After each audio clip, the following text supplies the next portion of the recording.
This is tutorial number 10, and it is the Sketcher intro in CATIA V5. To start off, let's open up a new file. Let's click File, click New, click Part, click OK. Now, right now, we are in the mechanical workbench. So if you go to Start, Mechanical Design, and we're in the Part Design workbench. Now, what we're going to do is we're going to go into the Sketcher workbench, and I'm going to show you a few of the options and just a quick little overview. And for the rest of the tutorials from now, we're going to be working in the Sketcher workbench. So to get into the Sketcher workbench, all you have to do is click Sketch, click a plane, and now we're into the Sketcher workbench. Now, to get out of the Sketch workbench, all you have to do is click Exit Workbench, and now you're out. Now you're able to use this workbench with other workbenches rather than just the mechanical one. So if we go to Start, and if we go to the Shape, and go to Generative Shape Design, we also have the Sketcher workbench. So we'll click Sketch, click the plane, and again, we're able to use the Sketcher workbench. Now let's exit this, and we'll go back to the Part Design one. So Mechanical Design, Part Design, click Sketch, and click a plane, and now we're into it.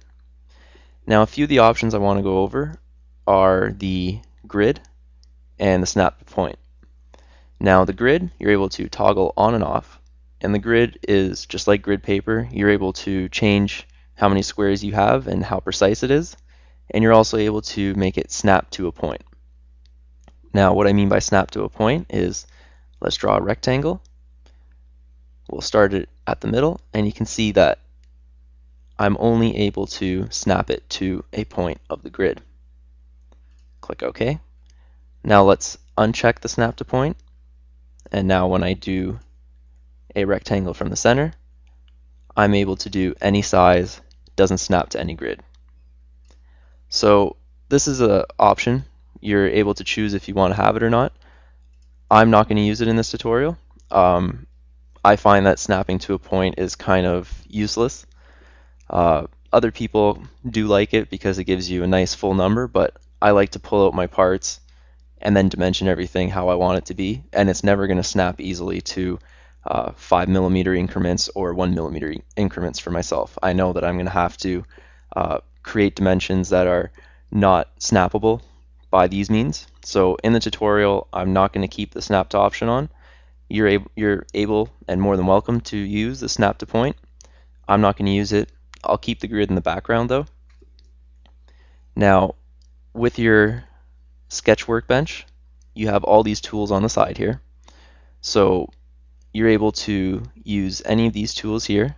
If you go in, you've got your rectangle and all these different shapes that you're able to click on the Sketcher and start making sketches. You can do circles, you can do lines, it's all up to you.